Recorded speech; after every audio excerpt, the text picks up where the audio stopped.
একজন কৃষক যেমন মাঠে ঘাটে কাজ করে রোদ বৃষ্টিতে শ্রম দিয়ে ফসল ফলায়, সে ভোগ করার জন্যে, সে ফসল যদি ভালো না হয় তাহলে কৃষকের মন নষ্ট হয়ে যায়।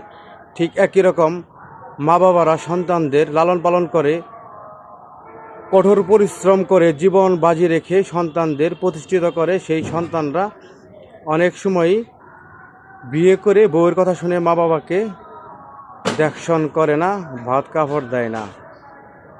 অনেক সময় মা বাবাদের বৃদ্ধাশ্রমে যেতে হয়, মানুষের কাছে হাত বাড়াতে হয়। তাই তাই যাদের মা বাবা আছে তারা মা বাবাকে সেবা করবেন। মা বাবা অনেক বড় একটা সম্পদ, যা না থাকলে আপনার সৃষ্টি হতো না এবং আপনি প্রতিষ্ঠিত হতে পারতেন না।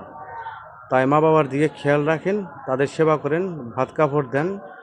রেজেকের মালিক আল্লাহ। একটা ধানের থেকে যদি হাজারো দান হয়, আর অল্প টাকা বেতনে চাকরি করে যদি মোটামুটি ভালোভাবে সৎভাবে চলা যায়, ওটার মধ্যে আল্লাহ তাআলা বরকত দান করে। কথাটা মনে রাখবেন।